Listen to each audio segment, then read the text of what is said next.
Southwestern is known worldwide for training salespeople how to become top producers. Everybody want to be a top producer? Mm-hmm. Okay, good. Everybody. Yes, everybody. I'm sure they do. Jennifer is originally from Charlotte, North Carolina, hence the accent. She graduated from North Carolina State University and now travels across the country speaking to thousands of sales professionals every year as a Southwestern consultant. Jennifer works with Southwestern companies for 3 years, 100% cold calling, 100% door-to-door commission-based sales. She sold educational reference books to families and knocked on over 10,000 cold doors. Her first summer she finished #1 in sales of over 2,500 dealers, and every year after that she finished in the top 1% of the company. In sales worldwide, while also recruiting, training, motivating, and leading large groups of salespeople. So, finishing #1, 2,500, that's pretty darn impressive. Jennifer is here to share techniques with us that will help increase our individual production and preview an amazing conference touring the world entitled Success Starts Now. Ladies and gentlemen, please give a warm greeting to Jennifer Payne.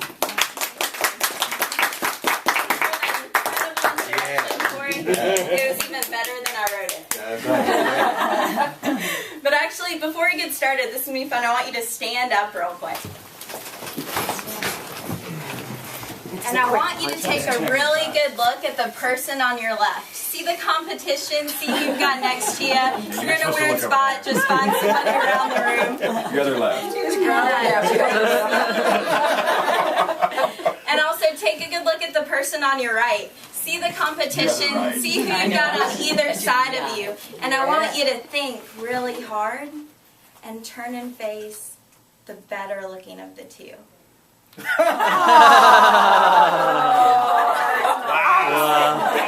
That is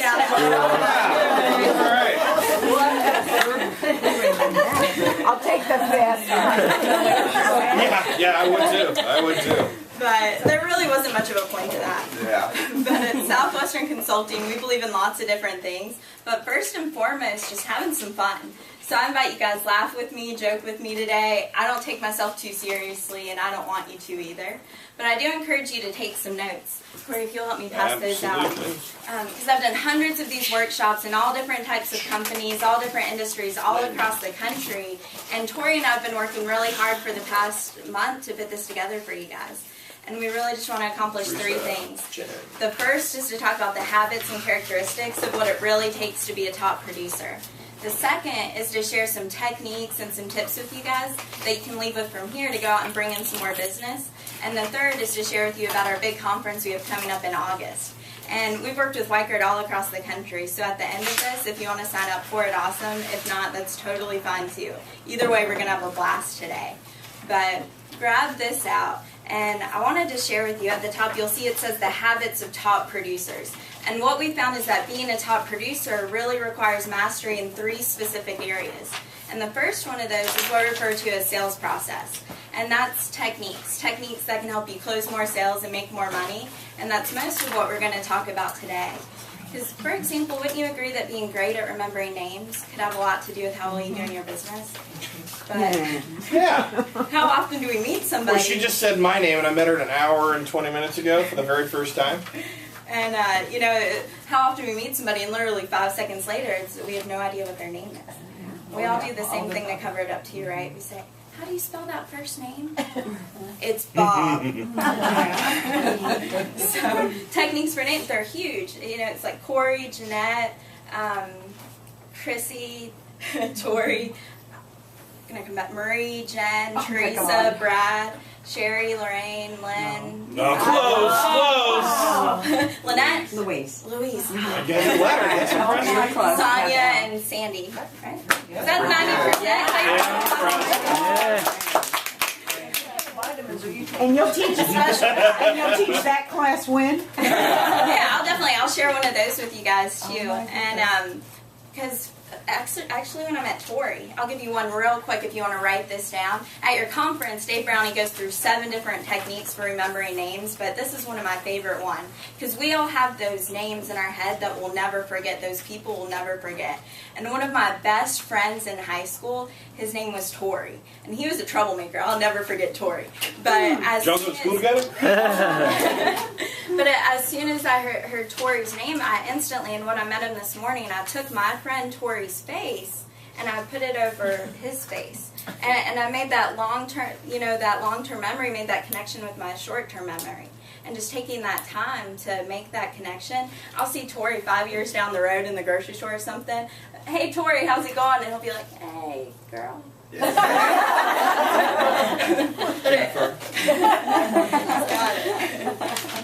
And so Dave goes through all different, but the first is just that recognition, taking someone you know from your past and connecting it with, like Jen. I'll never forget Jen. She's got a cool name, but it's taking those people you know.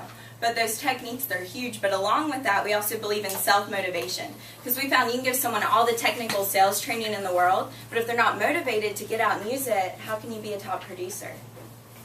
You really can't. Because I'm sure you guys all know somebody, they're tremendously smart, they have a ton of potential, but because they're lacking motivation, they lead a pretty average lifestyle. And motivation is that important.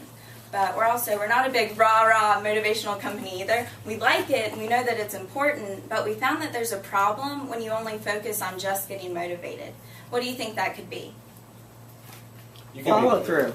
Yeah, follow through. It starts to wear off. And it's a lot like what Jim Rohn used to say. If you take an idiot and you motivate him, what do you have? A motivated idiot. A motivated idiot. And so we don't want to be a bunch of motivated idiots running around either. And that's why the third part is so important. It's self-management. It's what they were just talking about. Accountability, leading a balanced lifestyle, knowing how to work your territory efficiently, goal setting.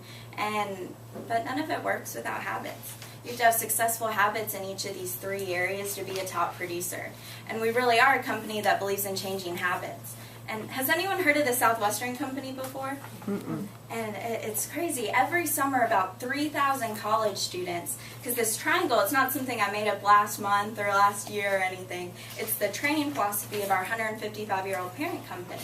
And so every summer, about 3,000 college students move halfway across the country, live with host families for the summer. Every day, they head out for a 13-and-a-half-hour workday, jump out of bed at 6 a.m., take an icy cold shower, eat breakfast real quick, head out for the 13-and-a-half-hour door-knocking long workday with no boss looking over them to make sure they go to work every day. And don't you guys have teenagers in here? Or do you Not guys anymore, remember thank being God. a teenager? Oh, yeah. You know what it takes to motivate that group of people. But it's so great because these students, the average producing first years will make about $8,000, and the top producing juniors and seniors in college are making a 6-figure income.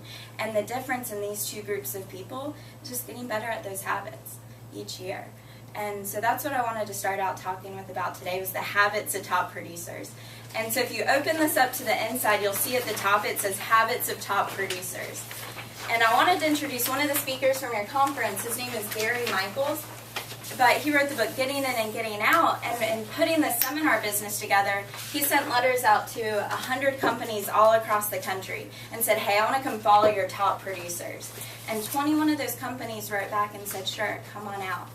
And he followed them not only in their career and their work life, but also in their home life. Would you agree you probably found some common characteristics? Definitely.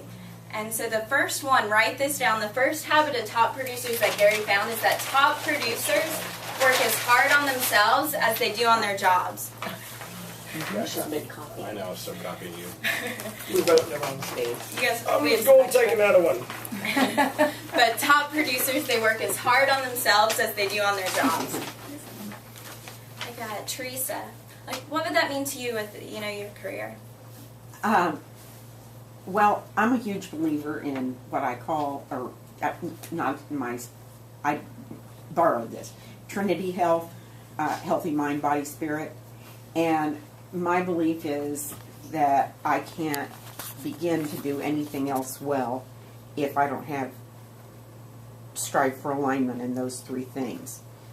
Because my motives are they'll be the right things. I'll care about my clients. I won't be thinking about dollars if I've got that. I'll be healthy so I can be at a peak you know, I try to eat a healthy diet so that